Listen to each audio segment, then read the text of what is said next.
Hello friends, welcome and or welcome back to my channel. I'm Em and welcome to part 2 of my SUMMERWEEN reading vlog. SUMMERWEEN is a readathon hosted by Gabby Reads where we're just trying to bring the spooky Halloween vibes into the summer, and it's super fun. If you haven't done it before, this is my 3rd year and I always have a super great time. I am splitting my SUMMERWEEN extravaganza, into 2 vlogs. If you didn't catch part 1, I will link it down below, up there, somewhere. It'll be somewhere. So you can see how it's gone so far. Spoiler alert, it's gone really, really well. And I'm really excited to continue this week of reading. So we ended the first part of this week on a little bit of a cliffhanger because I have not finished the book that I was reading yet at the end of that vlog, and that is Overgrowth by Mira Grant. This is sci-fi horror. It's a new release. Mira Grant's also wrote Into the Drowning Deep, among other horror books, and I am that far through. I don't know what percentage that is, but I am on page 326 out of like 480 something. Who knows? It's a mystery. Of course, there's no pages. Oh, not even that, like 465. And I'm enjoying this a lot. It is very much like a slow boil kind of horror. And even at this far, it hasn't even gotten really into the horror. It reads more like science fiction, but I'm loving it. I'm having a great time. I'll talk more in depth about this in a little bit, but this is what I'm currently reading. And then I have 2 books remaining on my SUMMERWEEN TBR. I have The Starving Saints by Caitlin Starling, which is medieval cannibal horror. And then I have Bat Eater and Other Names for Cora Zhang by Kylie Lee Baker. This is contemporary horror having to do with like ghosts and stuff like that. I don't know. I actually don't know what it's about. We will find out together. These are the books I am most certain are going to scare the you-know-what out of me. So I've been calmly putting them off. But once I finish Overgrowth, these are up next. I also might read Killer on the Road by Stephen Graham Jones. I have this bind up from, or not a bind up, but this double feature from Saga Press that comes out on July 15th, so shortly after this vlog goes up. And then on one side is The Babysitter Lives, and on the other side is Killer on the Road. I read The Babysitter Lives earlier this week and really liked it, but it was very creepy, very stressful, and I feel like Killer on the Road might be a little bit more fun kind of horror, so I might read that. It's a possibility. The other possibility, if I want to choose the chaos route and abandon my TBR, is I grabbed Loot by Jennifer Thorne from my library the other day, and I read Diavola last year and absolutely loved it. It was a 5-star, so I'm interested in reading this book, which I think is definitely going to have different vibes, but it's there. We'll see how faithful I choose to be to my TBR over the next couple of days. There is also a list of prompts for SUMMERWEEN, and I think I've completed all of these with what I did earlier this week. So it's just mood reading, chaos, do whatever I want reading wise for the next few days. Unfortunately, this is not a big reading day for me. It's currently Wednesday, day 5 of the readathon, and also like my busiest work day. I have taught 3 classes already today. I have to go back to teach a 4th, and then it's pizza night at my house. So hopefully once I get home, I'll be able to like settle down and read some more of Overgrowth and get some more progress. I'm really hoping to finish this either tonight. Well, that feels ambitious, but definitely tomorrow. I gotta go do some more teaching, but I'm so happy you're here. I'm so happy we have a few more days of SUMMERWEEN and I get to read more horror, because this has been really like the jolt of life my reading needed, because I definitely think in hindsight I was in a little bit of a reading slump and just trying to muscle my way through it. But hopefully that's all done, and now we're just gonna have a good time reading some spooky ooky books. Okay, I have got to go. I will see you all in a little bit and we'll do a proper update on Overgrowth. Okay, I'm about to go pick up my oldest from gymnastics, but I have like 5 minutes, so let's talk about Overgrowth. I'm gonna try to do this quick, so if you watched my other vlog, there's not too much of like repeating myself for this one, but this is set a little bit in the future. I think 2033 is the year, and we're following Anastasia. And when Anastasia was 3, she wandered into the woods behind her grandparents' house and got lost for 3 days and stumbled upon this odd flower in the woods, and the flower ate her and then opened up, and something that looked like 3-year-old Anastasia Miller came out. And this version of Anastasia finds her way back to her grandparents' house and to her mother, who's been worried sick about her, and says, "I'm not your daughter. I ate your daughter, and I'm an alien vanguard here. And someday my people, the rest of my race will come and take over," basically. And then we skip ahead 28 years, 30 years, I think 30 years. And Anastasia is in her 30s, and she lives in Seattle, and she works in customer service and has spent her whole life telling people that she is an alien and that someday her people will come to rescue her. And humans being how they are, a lot of them are very mean to her because of it, because they think she's lying or delusional. But she has a couple of friends that are very sweet, and a boyfriend, and like people who care about her and love her and accept her, even with her, seemingly delusional claims of being an alien. And then an astronomer picks up an alien signal from a planetarium and leaks it to the public. And it's the aliens that Anastasia are part of on their way to Earth.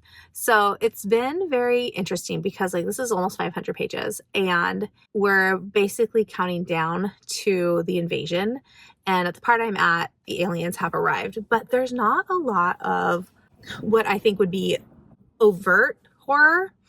It's very slow, very subtle. I mean, the horror in the first part of the book was more the horror of humanity and the way humans treat other creatures or people who are odd or seem different or seem like they don't belong. There's a lot of commentary about how immigrants are treated, and how as a group, humans really want people to stay where they belong, whatever that means. So there's a lot of pro-immigrant stuff going on. Obviously Shauna McGuire is pro-immigrant, so that's coming through her writing. There's also a lot about queerness and how trans people particularly are treated, because I think trans as a concept to somebody who's cis can feel kind of alien in its own right. I think a lot of people understand what it's like to be gay, even if they're not gay, because I think everybody understands what it is to love someone. But I've heard from trans speakers, and I heard Sarah McBride say this on a podcast a couple weeks ago, that she thinks just the idea of feeling homesick in your own body when your body doesn't represent how you are to the outside world, that feeling isn't a universal one. So it's harder to get cis people to understand what it's like to be trans. Anyways, I think I'm rambling now. Anyways, I have to go pick up my oldest. I want to say I really love it. It's great. I hope it sticks the landing. Good morning, friends. It is day 6 of SUMMERWEEN. I have to get ready for work, so we're going to do an update while I do that, because I need to multitask. This morning, I finished Overgrowth this morning by Mira, and it's not the 5-star that it was at the beginning. Overall, I would be really curious for why she published this under her horror pen name and not under Shauna McGuire, because I didn't feel like there was anything more horrific about this book than about her other books that she's published under her actual name. And I feel like maybe publishing it under the Mira Grant name gives a incorrect assumption of what this book is going to be like, especially compared to Into the Drowning Deep, which was also a slow build-up to the horror, but was actually horrific. If you haven't read that one and the ocean makes you nervous, maybe don't, because it was truly a terrifying concept. And this one the horror was so much more for me of humanity and the way humanity reacts when we're scared or unsure or stressed out, and the way humanity responds to stressful situations is almost worse than the stressful situation itself, and definitely makes the stressful situation worse. Like, we're not good under pressure. Like, she has this great line in the book about how we would much rather like burn our toys to the ground than allow anybody else to have them. And I feel like you really see that in Overgrowth. But yeah, there's even a blurb on the inside front jacket of like, this is like comparing it, like saying that there's a lot of body horror, and there's not.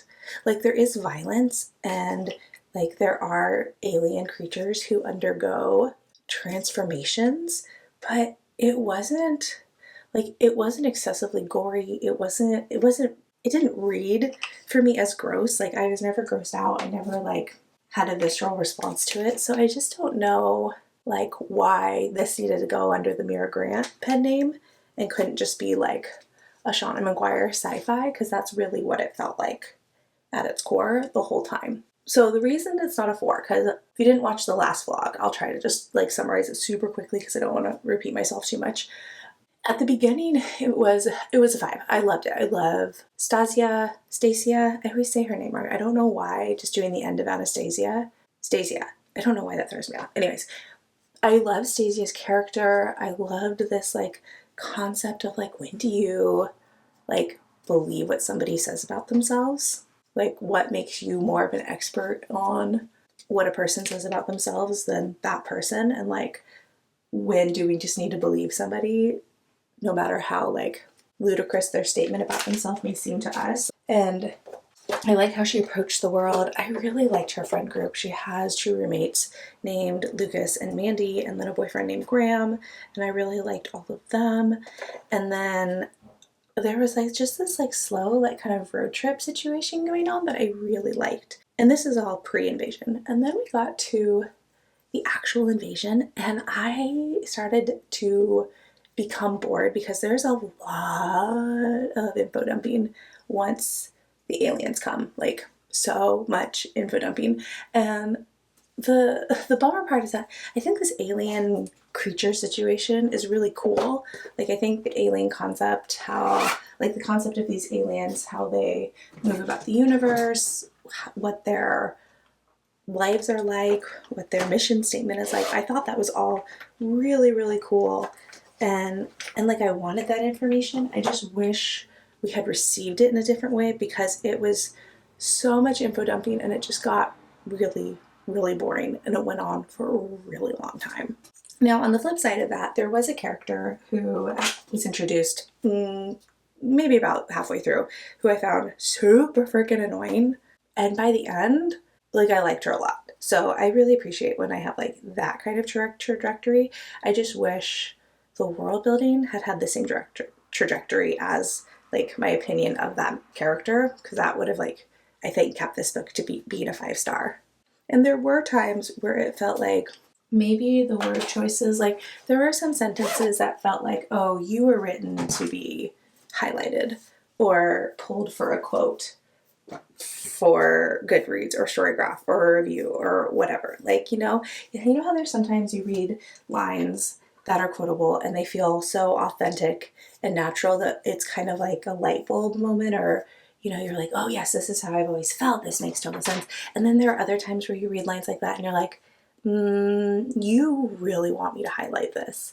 And that's kind of how those lines felt in this book. They didn't feel like they were true things, but I don't know, just the way they were phrased and the moment in which the characters were saying it felt a little forced. It is so sad to say this, but I wouldn't discourage anyone from reading this one, because I think it's a good book. I think, once again, I think the publisher has probably done this book a disservice in the marketing of it and in Tor, like, publishing it under their horror imprint and using Seanan McGuire's pen name and not just publishing it as sci-fi. I think if it was just sci-fi, my expectations would have been different. And yeah, maybe those things still would have, like, I still wouldn't have loved them, but it definitely doesn't read like a horror. And I don't think it has any like horror conventions. And yes, you can make the argument that an alien invasion is a horrific event, and that would be scary and awful and just watching everything around you crumble. But there's so many books, sci-fi books, fantasy books that deal with invasion and war and like a people being wiped out, and those aren't filed under horror. Like those are still sci-fi and fantasy. And so I guess I just feel like this book, yeah, I feel like just having it be science fiction and published under Sean McGuire would put more realistic expectations on what people could expect going into this book. I also found the ending a little underwhelming. Like a part of it I really liked, but there was also like a really prominent character whose storyline didn't totally get resolved, and I wish we'd just gotten like a sentence of, oh, this is what happened to her, instead of just like, yeah, it's fine. Especially like out of an almost 500-page book, like just tell us what happens to this character, just wrap it up. Anyways, I feel like this makes me sound like I didn't like it, and for the most part I really did like it. I did like it. I did like it a lot. I had a lot of fun reading it. I really enjoyed the characters. I love the writing, but I think it feels like a Sean McGuire book and not a Mira Grant book. So I guess that's my big beef. But I did really like it, and I would say pick it up. Just, go in with maybe more realistic expectations than what the publisher or the marketing team are putting out about the book, or like how the book is advertised on the disc jacket. But I finished it, and I'm ready to move on to something hopefully a little bit more horrific. I'm trying to figure out what I'm in the mood for yet. I'm not entirely sure.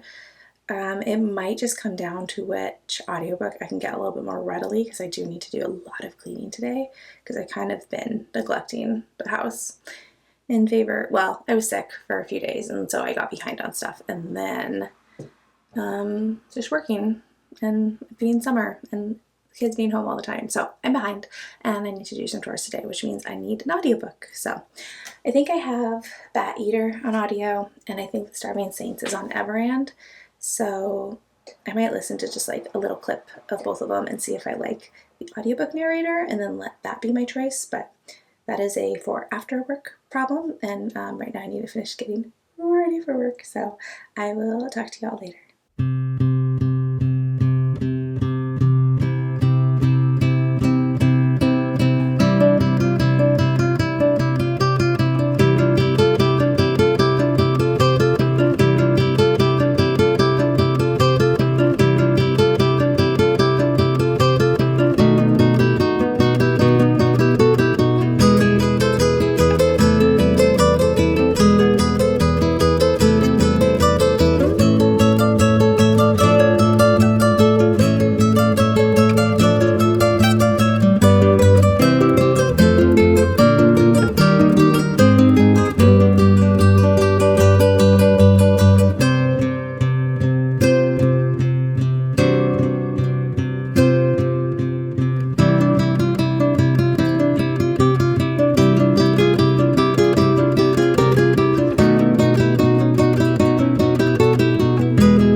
I'm home from work. I've done some cleaning. I need a shower, but I also need to go to the grocery store, so I think I want to do that first. But while I was cleaning, I did listen to the first 3 chapters of The Starving Saints, and we just got introduced to the Priory and this castle that's been under siege for 6 months, and getting caught up on how they're running out of food, and it's a pretty dire, very bleak situation. And then I don't know, I wasn't sure how I felt about it. So I also listened to the first chapter of Loot, where we meet our main character, I forgot her name already, Nina, who is married to this lord who has lived on this island of Loot, and it's like really removed from the rest of the world, the contemporary world, and they're supposed to be leaving for a vacation because like once every 7 years there's this day where something happens on this island. and someone dies, and Nina doesn't really understand, like she knows everybody is going away. She knows her husband's really tense because her father-in-law died on this same day 7 years ago, which was also the day that she met her husband. And they're there with their 2 kids, and they're trying to leave to go on vacation, but like everything is against them. There's something wrong with the boat that they're supposed to take to leave the island. Her 6-year-old son goes missing, so she has to go to hunt him down. And we end the chapter with the fisherman who's supposed to take them across to the mainland has panicked, left their luggage on the land, and left without them.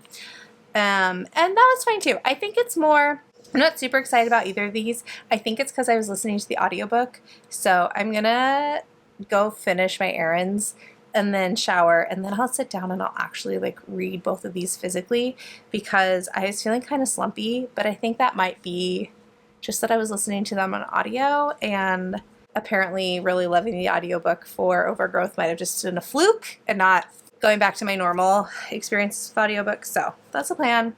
Fingers crossed one of these sticks. I do not want to be in a slump.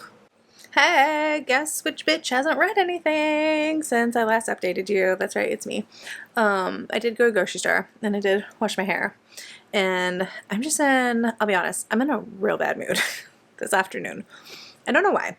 Well, I kind of know why. I'm still working on getting my energy back from being sick. Also, can we just talk about how cute the cat is? Like, for real. I want to be a cat in my next life. Can I be a cat? I want to be a cat in my next life. What was I going to say to you? I was sick. Yeah, 2 weeks ago. I'm still, like, trying to get my energy back. I am still trying to feel back to normal. Why did my hair dry bumpy? What the heck? I am still trying to get my energy back. I am still coughing. Not as much, luckily. It's almost gone. But like for just a weird summer bug, man, took me out. So my energy is really low, and I've been real tired. Drinking too much coffee to compensate, and I need to stop doing that because I think that is really messing up with my regulatory system or whatever it's called. And today I had a pastry while we were at the farmer's market, and it was delicious, but I think it did me dirty. I think it was too heavy. It was like a cream cheese strawberry Danish. It was so good. But I think that cream cheese just disagreed with me on so many levels. And it was just so lethargic and cranky. And just, I was griping at my kids. And it was just I was not a fun person to be around. But now it's like 5 o'clock. It's after 5. Kayla is doing reading sprints in 20 minutes. I'm going to do those. And we're going to have dinner. And kids will probably watch a movie. And I'm going to try real hard to not be cranky or slumpy. But I'm also not excited about either of these.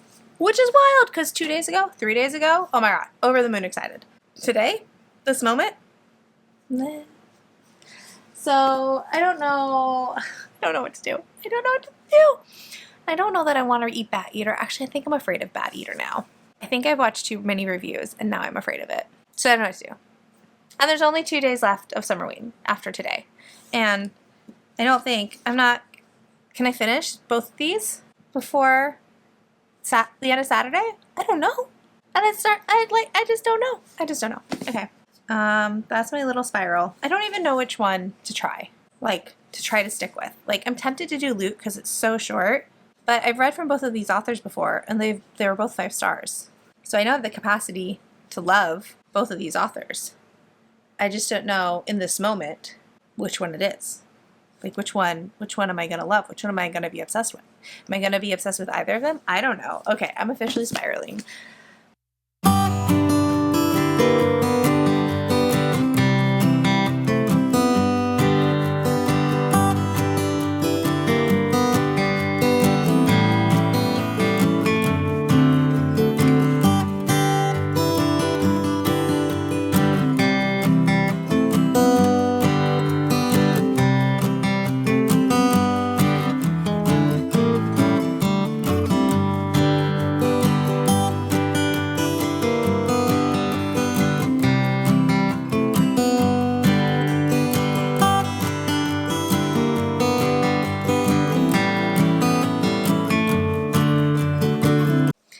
Hello friends, it is day 6 of Summerween and I'm feeling much better today than I was yesterday. Yesterday was rough. I, as you saw, kind of spiraled out about what I was reading. I started a whole bunch of things and this morning I have focused down to 2.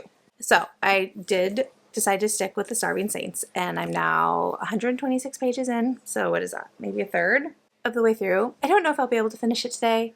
I only have to teach one class. And the kids and I are having like a productive cleaning and organizing kind of morning, but I did choose to listen to a podcast for an hour. I don't think the audiobook is going to be the way to go for me for this book in particular. The narrator's fine. I just have a hard time focusing on her voice for whatever reason. So I'm going to stick with reading it physically. And I don't even know if I can like fully explain this. And I'm trying to remember what I told you yesterday. So we have 3 main characters in this, or 3 perspectives. We're following Phyacine, who, and all of them are in this abbey, or this priory that's under siege. And so the army is just outside the gates. They've been locked in for weeks, and they are going to be running out of food very, very shortly. And so in this abbey or priory or whatever, we have Phyacine, who used to be a nun and is now like a sorceress or an alchemist, and she's been tasked by the king with finding a solution to their lack of clean water and their lack of food, and she has successfully gotten them clean water through magical properties. I don't know. It's I'm not grasping a whole lot of this book, which I should be, and I'm not. So I'm not sure what about the writing is keeping me from like fully grasping what's going on, and maybe it's just the point of the book. Maybe I'm not supposed to fully grasp it, and that's not the point. That could be true as well. And then we have Sir Vaughn, who is a knight and a guardian of the king, and she's there to protect him, but then he tasks her with basically being Phyacine's minder because she hasn't been producing results fast enough. And Vaughn hates Phyacine, and I don't think we've been told why, but like, she is so, like, the animosity between the 2 of them is like at a fever pitch from the first scene that they're together. And then we're following, I'm not sure how to say her name, Trella, I think it's Trella. And she's like 20, and she also lives in the keep, priory, abbey, whatever this is. And she used to be a noble's daughter and has like fallen down the ladder, the hierarchy, several rungs, and just like is existing on the outskirts of this place. Those are our 3 characters. They're all trying to do different things, and the catalyst for what is going to happen in this book is these 4 saints, or these people who look like the 4 saints of this particular religion, arrive at the castle. And so I've gotten to where the saints have arrived, and now things are starting to go sideways, but very slowly. I think Caitlin Starling is really good at like the slow dread, and I'm definitely feeling the dread.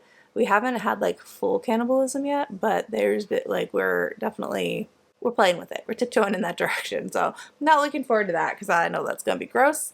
I've only read 1 cannibal horror book as far as I know, and while I loved it, I was not in a good place after I finished it. I was so nauseous.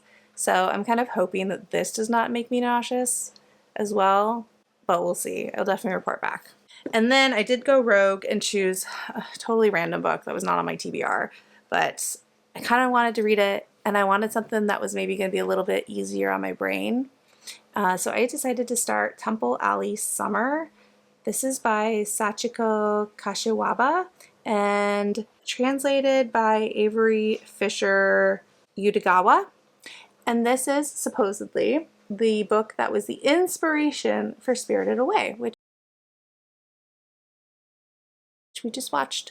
Well, we watched it so many times. We just watched it a couple weeks ago because me and my kids are watching all the Studio Ghibli movies in order of distribution, and that's been very interesting. Not all Studio Ghibli movies are winners, but some of them have been delightfully weird surprises. But Spirited Away is like a beloved one in our house, and this is very much like an inspiration for Spirited Away because it's nothing like the movie. The youngest needed help, so I had to go help. Where was I? Oh, so our main character is, is his name Haku? Or is that the name? Kazu. Sorry, I was mixing it up with a character from Spirited Away. So our main character is Kazu, and he's 10. And he's at school on the last day, like summer break is about to start.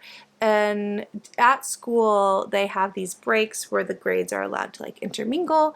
And during one of these breaks, a bunch of the kids are looking at an old map of their city, and they see that the street that Kazu's house is on had a different name, and a name that doesn't make sense. It's like Chemo Temple Alley, and there's no temples on Kazu's street, so that doesn't make sense to him. And it basically like starts him on this journey to figure out why his temple has that name, and like why, if there are dead people who are being brought back to life.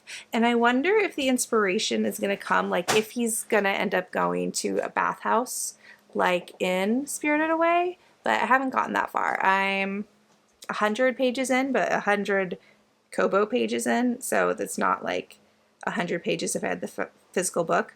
I'm 41% of the way through. So this one I am kind of hoping I can finish today because it's middle grade and it's so quick. I'm not loving it, but I'm very interested in it, and I've read Kiki's Delivery Service and Howl's Moving Castle, which are obviously Studio Ghibli movies as well.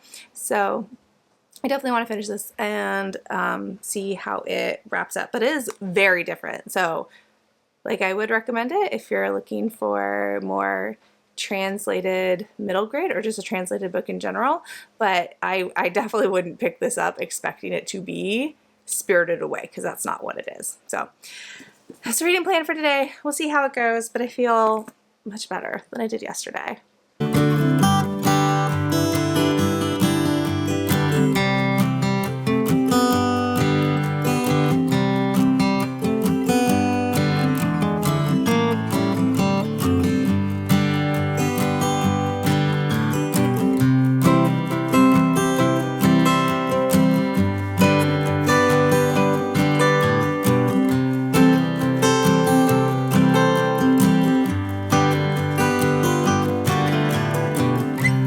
Hello everyone, it is the final day of Summerween, and I have an update for you. I finished Temple Alley Summer, but I'm found out this is the wrong book.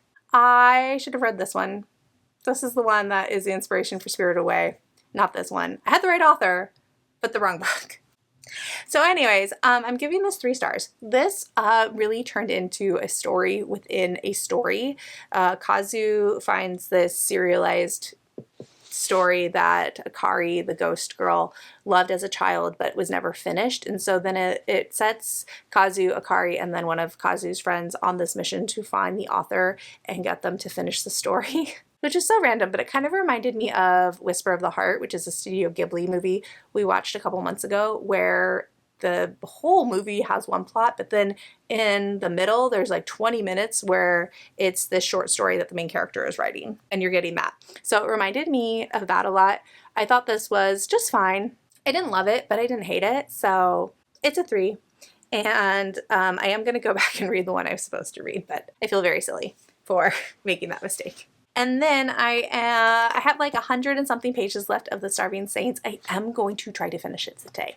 I want to end Summerween having finished everything I'm currently reading. Sadly, I don't think I'm going to be able to get to anything else, which means I won't get to Bad Eater, unfortunately, but it's also like due back at the library in 2 days. So I will read it eventually. It just won't be read for Summerween.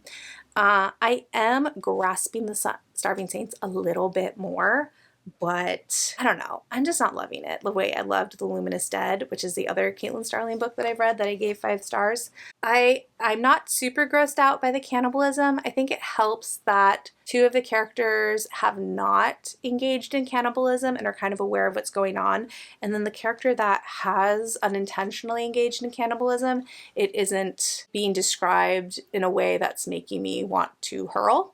So that's good, but I'm still not eating while I'm reading it, because that's flying way too close to the sun, in my opinion. I don't know what it is about the language that Caitlin Starling is writing in this that isn't sticking with me very well. I do have to reread sections, sentences, because it just won't stick. But I do respect that she does something different every time she writes a book. I dig that. Even if it means my rate of success is going to be a little funky, I respect authors who like try something new every time they take on a new project. Definitely makes it more interesting. And then, you know what I totally forgot about is that there's a bingo board for Summerween. And I only remembered because I've been watching other people's Summerween vlogs and they've been doing the bingo board. So we'll see. Maybe we can get maybe I've gotten a bingo. Let's see. I have read a book in the dark because I read at night. Watch a scary movie. We did watch Coraline earlier this week because the youngest was gone. And so we were watching things that normally they would not be down to watch with us. Read a book with 6 words in the title. I'm not going to do that one because I went through everything that I've read, and even if I had read Bat Eater, that's more than 6 words. So nothing fits. Read a book that takes place in the desert. I unintentionally did because Spread Me takes place in the desert. Read a thriller or horror book. I've obviously done that with all the horror. Make fall-inspired treat. I have not done, and I don't know if I will. It's hot today. I don't know if it's worth turning on the oven. Listen to a Halloween playlist. I have not done, though I have turned on like Summerween ambiances on YouTube. Read a book outside. I have done. So we have a bingo down that center line. And then read a book with night sky on the cover. I don't know if the cover of The Babysitter Lives counts as a night sky since it's all grayscale, but we'll say yeah. 2 bingos if we count listen to a Halloween playlist. If we count the ambiance as a playlist, not too shabby. This morning, my oldest and I went to my local library's book sale. They do one like every other month, and I got 3 books. I got Blackouts by Justin Torres. This won some sort of book award last year or the year before, and I've been interested in reading it ever since I read Trust, which I think was up for a similar award. And I really like Trust more than I thought I would. And I think this one, oh no, I know this one is queer and has like an interesting format. So for $1, thought it was worth the risk.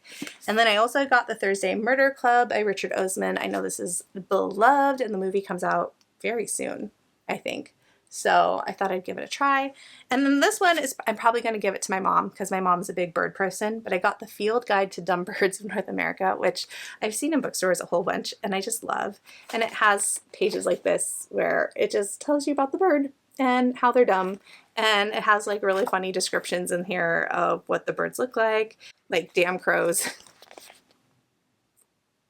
It's just delightful. But my mom is one of those people where if I'm on a walk with her and she hears a bird call, she can tell me what the bird is. She has like a vast knowledge of birds, which I think is very cool that she has that skill. So anyways, that's the morning so far. I know my memory card is about to be full, so I'm going to end the update here, go try to finish The Starving Saints, and then come back and tell you my final thoughts.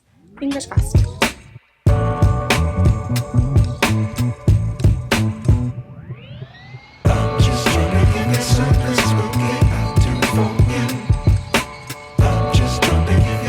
I wish I had been as invested with these characters at the beginning of the book as I was during the last 50 to 75 pages. If I had been into this from the start, man, that ending would have been so good. It would have hit so hard. It would have been so cathartic, and I just would have absolutely loved it. That being said, I did love the ending. I loved how fast-paced it got. I love what happened. I loved how the character dynamics, their relationships with each other went together. Like, it was just so good.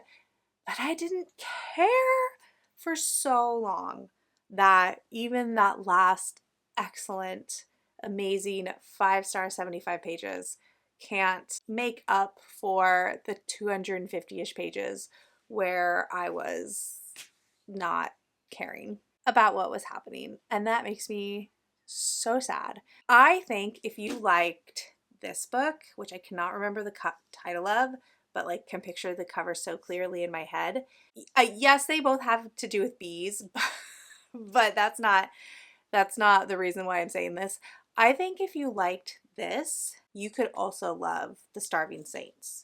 But this one really didn't do it for me either. Like, I felt very meh about it. I think I gave this 3 stars. I'm probably going to give The Starving Saints 3 stars, maybe 3.25, but nothing higher than that. I'm not going to give it 3.5 stars. I think I'll settle at a 3.25 just because of how much I liked the ending and how cathartic it was, and just all the stuff Caitlin Starling did with her three main characters. I did not realize it until the very end when I was reading her author note that the book's in present tense. And I historically really struggle with present tense.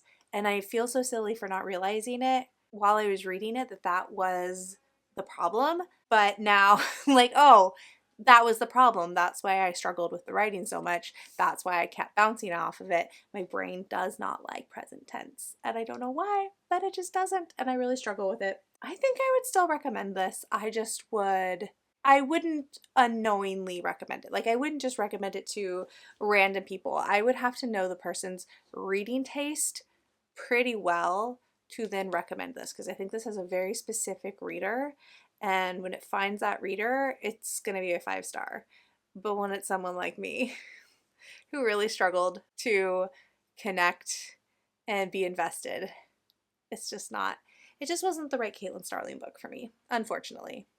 But there were a lot of things I really did enjoy about it. Like I said earlier, like I did grow to really care about the characters, just not until the last 75 pages. I think at that point their relationships to each other are more apparent and settled in. And once their relationships to each other have settled in, I think that's when the book really finds its footing and becomes what I wanted it to be the whole time. But there's a reason why you don't know those things about their relationships earlier in the book, because they don't know these things. They don't remember these things, and it has to do with the whole nature of why the saints have come and like the influence they are working on the people in the keep. Hopefully that makes sense. I'm trying to be vague because I don't want to give anything away, because I think like all the relationship reveals and just what happens in the castle is well done. It just wasn't the right book for me. But with that, we are going to put a wrap on Summerween, which I'm kind of sad. I always have so much fun with Summerween. Really, the hardest part about Summerween this year is that Allie was daily vlogging, and with a few exceptions, Allie's daily vlogs were always more interesting than what I was reading. So sorry to the books I read. They were good. I had a good time with the majority of them. It's just hard to compete with Allie. That's what I'll say. So let's go over what I read this week. I read 5 things the last 8 days, which feels great, especially since one of them was like 500 pages. I read Spread Me by Sarah Gailey, which, surprise of the week, this was my favorite thing I read. And I've been thinking about this constantly, so I might have to up my rating because it's having that kind of an impact with me. Reminder, this comes out in September. If you like weird fungus horror with like weird erotic stuff going on, this would be perfect for you. I also read Whack Job, A History of Axe Murder. This was pretty good nonfiction. I had a good time with it. I read The Babysitter Lives by Stephen Graham Jones, which is very, very stressful, but also very good. I love Stephen Graham Jones. I am going to read Killer on the Road. I'm kind of mad I didn't pick it for the second vlog, and then I read Overgrowth by Mira Grant, which was, as we know, kind of a letdown just because I don't think it is what it thinks it is. And then I read, I forgot because I don't have a physical copy of it. I read this, Alley Temple Summer. This book, which I thought was one thing, turned out to be another. There's another 3-star. And then, of course, The Starving Saints. So we definitely kind of got less good as the week went on, which is a bummer, and also my fault because I recognize that I spiraled and went off the plan. I bet if I had not done that and I had read Bat Eater and then Starving Saints, this would be a different story. So I do regret my life choices a little bit. I should have just stuck to my TBR, but you know, what can you do? I hope you had a lovely Summerween and you read some really great things. If you participated, I would love to hear what you read this week. If you read any 5-star horror books, I would love to know what they are so that I can add them to my TBR. And if you want to leave an emoji to let me know you were here, let's do a bee emoji. And like if you liked it, subscribe if you want to, and I'll talk to y'all in the next one. Bye!